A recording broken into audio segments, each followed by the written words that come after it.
Pasu and welcome back to another video, and I want to talk about the latest episode of Sangatsu no Line. And yes, it's the second half of the show, so it's episode 12. And we've got a new opening and a new ending song.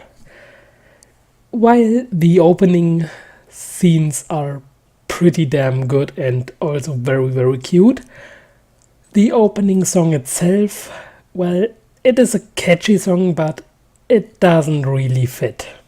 Seriously. It is kinda the opposite from what this show is about. At least from the style of the song, because I don't know what the lyrics are. But yes, it's this kind of a show, or the opening song, and yeah, like I've said, it doesn't really fit. And the ending song, on the other hand, the scenes are very interesting. Great job again, Chef. You're doing it right. You're really doing that what you can do the best out of every other animation studio that I know. So, hands up. And the ending song is pretty good. So, that's it for the new opening and the new ending song. And let's get into this episode. And it's a very depressing episode for a lot of the time, because Ray is starting to realize how empty his world is if he is not with a family he's always with. So he compares them to the kotatsu, the warm, lovely feeling, and once you're not there, you've got this cold, harsh reality. And I think it's a pretty good comparison for this show, and also how Rei was sitting in his room eating and then realizing how quiet it is, if the air conditioner was always this loud, or also the clock. And it's a pretty interesting move if you think about it, because it really represents his world he's living in. So I really like it, and also I can relate to it. So it's done the right way. That's all I can say for this particular scene. So he starts to realize all of this, and he's afraid to speak the name because he can't face it. So he goes out to walk, trying to get his mind clear and not thinking about anything. But it's useless. He can't do it. And it's once again really nice to see how he walks through the night, and with all the point of views and the scenes out there. So he thinks about it, and he then has to prepare for a match, for this tournament that is going on. So he goes up to there, explaining how it is a bigger tournament with more attention from the media because it's sponsored, and also for the players because there's quite a bit of money for them. And it's quite interesting how the first two matches with him, and I think his name was Smith,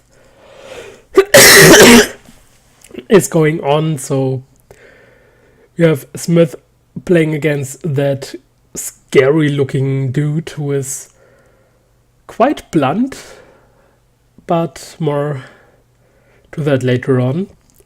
And it's interesting how he plays out a trap and then goes totally after him and defeating him. While Rey is struggling with his opponent, who is pretty good as a player, but also pretty damn good with psychological warfare. Because that guy is throwing out lame jokes, one after another. Yes, it's tough. It's one hell of an opponent. And it's really interesting because I totally think that it could be even worse. It could be a scary guy who looks scary, who's intimidating, but that guy looks just like a freak. Hell, I wouldn't want to meet this guy during the night alone on the street. Scary, scary. So the match is over. Rey and Smith won, obviously. And then Smith learns to know who is his next opponent. And it's Goto, that scary guy who was mentioned a couple of times by Kyoko, and also that guy who beat Rey up. And that guy is one hell of a scary dude.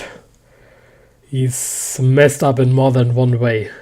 Just from his introduction, like a real character, not just from the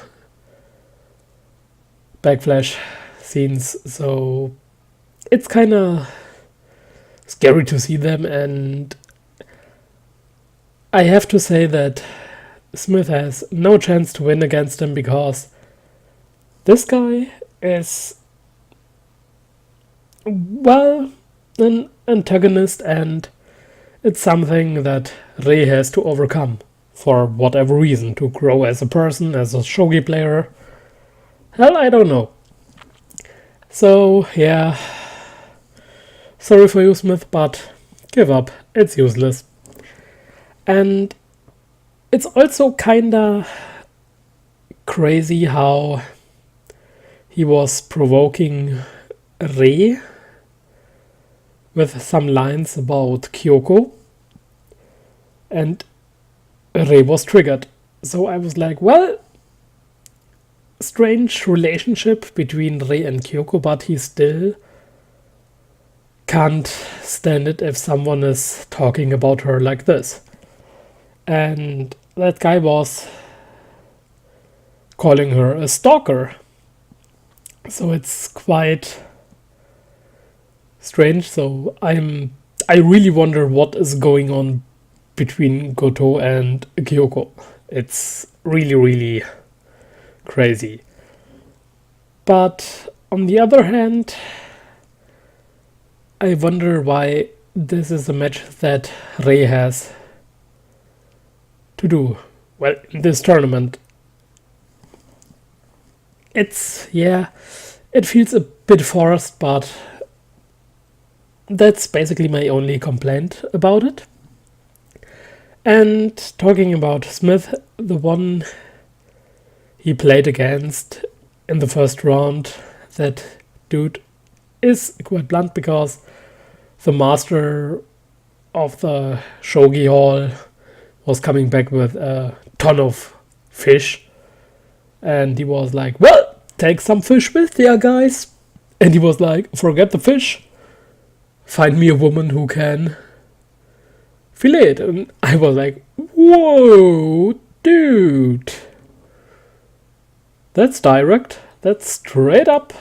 But at least he knows what he wants, so props for that. And The end was that Rei got some fish and visited the family. And Momo was really cute how she was climbing on him and asking him if he's stay overnight with them, and Rei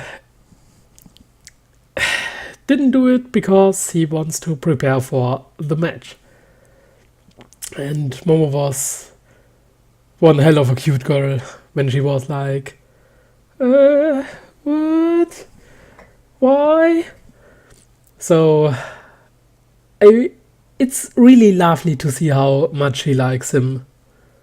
So I'm looking forward to the next episode once again, and I will enjoy it. I just hope that the opening song will groan me, or that I can just skip it. So that's it for now. Adios and see ya. Bye bye.